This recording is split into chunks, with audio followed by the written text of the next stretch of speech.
तो भाई history create हो चुकी है क्योंकि Sami Zayn Night of Champions के ऊपर न्यू WWE अनडिस्प्यूटेड चैंपियन बन चुके हैं और वहीं ओबा फामे ने king of the ring tournament का फाइनल जीत के अब वो बन चुके हैं किंग ऑफ द रिंग। तो मेरे नेक्स्ट नाइट ऑफ चैंपियंस हो चुकी है और अभी हम वीडियो में डिटेल में बात करेंगे कि आखिर नाइट ऑफ चैंपियंस के ऊपर हमें क्या कुछ देखने को मिला। अब सबसे पहले शो जो है वो ओपन होता ही ओबा फामे और जे ऊसो के मैच के साथ है जो कि king of the ring tournament का फाइनल था। और भाई इस मैच के लिए जो सबसे बड़ा स्पॉइलर था, जो सबसे बड़ा इस मैच में रूमर था वो ये था कि ब्रॉक लेसनर इस मैच में इंटरफेयर कर सकते हैं और ओबा फामे को ये मैच कॉस्ट करवा सकते हैं, लेकिन ऐसा हुआ नहीं और ये मैच बिल्कुल क्लियर रहा जे ऊसो और ओबा फामे के दरमियान। और भाई इस मैच में ये चीज कहनी पड़ेगी कि अभी तक ओबा फामे के हमने जितने भी मैचेस देखे हैं उनमें सबसे अच्छा और एक तरह से डिसेंट मैच जो था वो ये था। नहीं तो ज्यादातर मैचेस के अंदर ओबा फामे डोमिनेट कर रहे होते हैं या फिर एक मैच ऐसा था जहां हमने ब्रॉक लेसनर को डोमिनेट करते हुए देखा था, लेकिन इसमें ओबा फामे के स्किल्स भी टेस्ट हो रहे थे क्योंकि जे ऊसो ने स्लीपर लॉक में भी लगाया, सुपर किक्स भी लगाई, स्लैश भी लगाया, हर तरह का मूव जो जे ऊसो परफॉर्म कर सकते थे जे ऊसो ने ओबा फामे के ऊपर किया। लेकिन एट द एंड ओबा फामे रुकने वाले नहीं थे और ओबा फामे ने फॉल ऑफ ग्रेस लगाकर पिन कर दिया जे ऊसो को और वो बन चुके हैं किंग ऑफ द रिंग 2026, जिसका साफ मतलब ये है कि अब समर स्लैम में ओबा फामे को WWE चैंपियनशिप या फिर वर्ल्ड हेवीवेट चैंपियनशिप में किसी एक को सिलेक्ट करना पड़ेगा और प्रोबेबली रोमन रेंज जो है वो ऑन द लाइन, मतलब ऑन टारगेट हो सकते हैं ओबा फामे के। खैर king of the ring tournament के फाइनल के बाद हमें direct queen of the ring tournament का फाइनल देखने को मिलता है जहां एयो स्काई और लिव मॉर्गन जो कि वर्ल्ड चैंपियन भी थी उनका मैच था। मैच से पहले डैनहाउज़न आ जाते हैं और भाई डैनहाउज़न क्राउड से इंटरेक्ट ही कह रहे थे कि तभी लिव मॉर्गन भी आती हैं। लिव मॉर्गन कहती हैं कि भाई डैनहाउज़न तुम तो जजमेंट डे को ठीक ठाक पैसे जो है वो वापस करने हैं तो तुम उस बारे में सोचो। और डैनहाउज़न जो है वो लिव मॉर्गन को ही कर्स कर देते हैं, यानी कि लिव मॉर्गन अपने मैच से जस्ट पहले कर्स्ड हो जाती हैं डैनहाउज़न से और इसके बाद थप्पड़ पड़ जाता है डैनहाउज़न को, लेकिन उस थप्पड़ का जवाब इयो स्काई से दिया डैनहाउज़न ने क्योंकि इयो स्काई ने आज इस मैच में लिव मॉर्गन को पिन कर दिया और 2026 क्वीन ऑफ द रिंग इयो स्काई जीत चुकी हैं और उन्होंने अपना अपोनेंट भी उसी टाइम चूज कर लिया और वो कोई और नहीं बल्कि लिव मॉर्गन है। और समर स्लैम में इयो स्काई वर्सेस लिव मॉर्गन का मैच ऑफिशियली कंफर्म भी हो चुका है। और भाई ठीक queen of the ring tournament के फाइनल के बाद हमें स्टील केज मैच देखने को मिलता है जो कि था Seth Rollins versus Bron Breakker का। और भाई सेथ रॉलिंस और ब्रॉन ब्रेकर का ये steel cage match one of the all time classic steel cage match में से एक है क्योंकि भाई ये मैच वो है जिसे आप मिस नहीं कर सकते। दोनों ने अपना 100% दिया और प्रूव किया कि अगर WWE वाले चाहें तो अच्छे मैचेस अगर अपने रेसलर्स को देंगे, उनको अच्छी स्टोरी देंगे तो वो अच्छे मैचेस भी डिलीवर करके दे सकते हैं। ब्रॉन ब्रेकर और सेथ रॉलिंस ने आज यही चीज प्रूव की। इस मैच के अंदर हमें स्टील चेयर्स,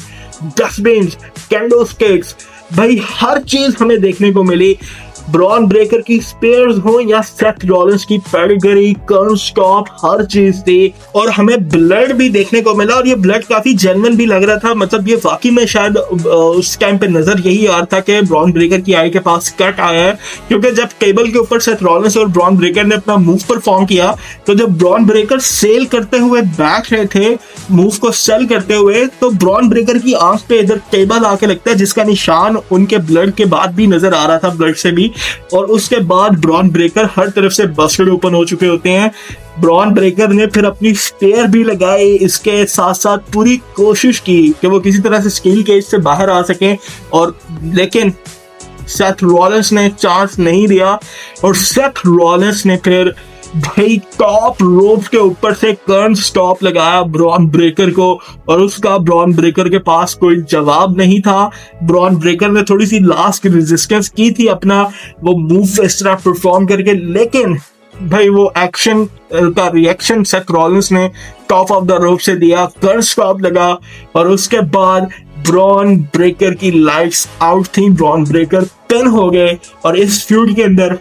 सेथ रॉलिंस जो है वो अभी इस फ्यूड को एक तरह से जीत चुके हैं, ब्रॉन ब्रेकर को स्टील केज मैच में हरा के। खैर इसके बाद ट्रिक विलियम का यूनाइटेड स्टेट्स चैंपियनशिप के लिए मैच था अगेंस्ट रिकी सेंट, और भाई लिल यार्की जो ट्रिक विलियम के साथ ही होते हैं। अब इस मैच के अंदर एक चीप ट्रिक खेली ट्रिक विलियम के अगेंस्ट रिकी सेंट ने, और वो ये थी कि जब लिल यार्की अपनी वो बिल्कुल डायमंड से भरी हुई स्टिक को लेके पास जाते हैं रिकी सेंट की, तो रिकी सेंट वो स्टिक उनसे छीन कर स्टील चेयर्स पे मार के वापस उनके हाथ में पड़वा देते हैं, और शो ऐसे कराते हैं कि जैसे लिल याकी ने रिकी सेंट को मारा है, और भाई रेफरी लिल याकी को आउट कर देता है। लेकिन उसका बदला मैच के बाद लिल याकी ने लिया, पीपल्स एल्बो लगा के, या लिल याकी एल्बो को में। खैर इस मैच के अंदर ट्रिक विलियम ने रिकी सेंट को हरा दिया और अपनी यूनाइटेड स्टेट्स चैंपियनशिप को रिटेन कर लिया। और भाई इसके बाद हमें women's championship USA women's championship के लिए मैच देखने को मिलता है। फाइनली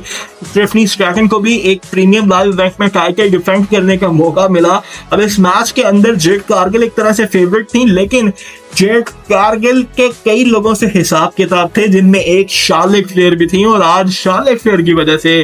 जेड कारगिल अपना यूएसए चैंपियनशिप का मैच हार गई, और स्टेफनी स्ट्रैटन ने मैच में अपनी यूएसए चैंपियनशिप को रिटेन कर लिया। मीजेन बीफ्रैप ये भी थी, चेल्सी ग्रीन को भी हमने देखा,